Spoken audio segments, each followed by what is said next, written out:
नमस्कार, मैं अभिनय आप सबका एसएससी अभिनय में इस पे स्वागत करता हूँ और आप देख रहे हैं कि जैसे-जैसे चुनाव आ रहा है, लगातार इतनी भर-भर के वैकेंसी आ रही हैं कि सरकार ने ये ठान लिया है कि हर किसी को नौकरी दे के रहेंगे। मतलब कोई वजह ही नहीं है युवाओं के पास कि वो वोट ना दें। तो अभी आपने देखा पहले सीजीएल में बहुत वैकेंसी आई, फिर सीएचएसएल में और अब बारी थी एमटीएस की कि जहाँ बच्चा 10वीं के बाद ही ये सोचने लगे, कई परिवारों में ऐसा होता है कि हमारा बच्चा 10वीं के बाद ही कमाने लगे। या ऐसे बच्चे भी खुद होते हैं कि मैं 10वीं के बाद ही अपने पैरों पे खड़े होना चाहता हूँ, जो मेरे मन में आए वो मैं करना चाहता हूँ ताकि 18 साल का होते-होते मैं अपने लिए एक पल्सर खरीद पाऊँ। और उसी के लिए सरकार ने या एसएससी ने एमटीएस की इतनी सारी वैकेंसी निकाली है कि अगर आप 10वीं पास कर चुके हैं ले दे के जैसे भी, तो आप एमटीएस का फॉर्म भर के एक सरकारी नौकरी ले सकते हैं। एमटीएस का मतलब आप सब जानते हैं, मल्टी टैलेंटेड सर्विस, जहाँ पे आपके अंदर सारे टैलेंट किसी भी प्रकार के हैं वो सब यूज होंगे जब आप सर्विस में आ जाएंगे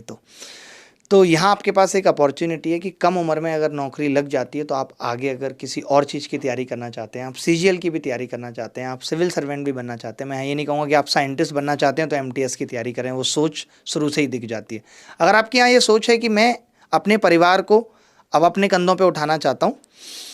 ताकि मुझे भी जब दुनिया से जाऊँ तो 10 लोग कंधे पे उठाने वाले मिले, थोड़ी मेरी हंसी निकल गई, कोई बात नहीं। तो एमटीएस अभी नोटिफिकेशन आया है और एमटीएस का लेवल आपने पहले से भी देखा है कि गणित में कितना ज़बरदस्त है, वो कितने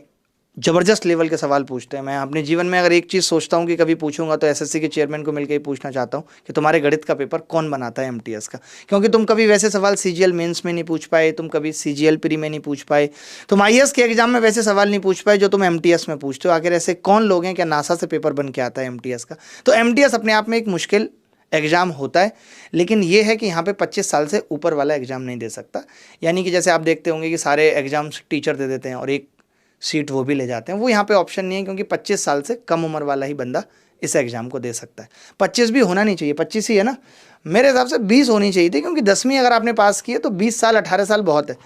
लेकिन कोई बात नहीं, 25 कर रखी है। तो शादीशुदा लोग भी बहुत सारे देंगे कि कुछ नहीं, कम से कम कैसे भी करके एक सरकारी नौकरी ले लें, और जिनकी नहीं हुई है वो इसलिए देंगे कि सरकारी नौकरी हो जाए तो हो जाएगी कम से कम।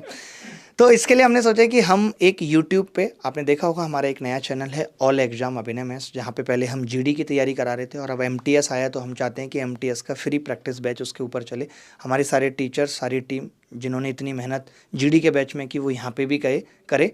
और अगर कोई बच्चा कोई भी कहीं पे भी कोई कोर्स नहीं ले सकता है तो वो तैयारी कर पाए। लेकिन होता क्या है कि कई बच्चे सोचते हैं कि यार मैं यूट्यूब से नहीं पढ़ना चाहता, जबकि सब कुछ सेम है, सब कुछ हर कोई बढ़िया पढ़ाता है। हम तो लाइव भी ऐसे लोगों को हैं जो यूट्यूब पे भी अपना 100% है, मैंने भी हमेशा 100% दिया। तो उसके लिए हमने अभिनय मैथ्स ऐप पे भी बैच रखा है जिसकी फ़ीस भी बहुत कम ही रखी है, और उसमें भी अगर कोई बच्चा ये चाहता है कि वो उतनी भी देना नहीं चाहता और उसको यूट्यूब से भी नहीं पढ़ना, तो भी वो हमें 9971512230 पे मैसेज कर सकता है, कॉल करके हेल्प के लिए कह सकता है, बट हम ये चाहते हैं कि आपका सिलेक्शन हो।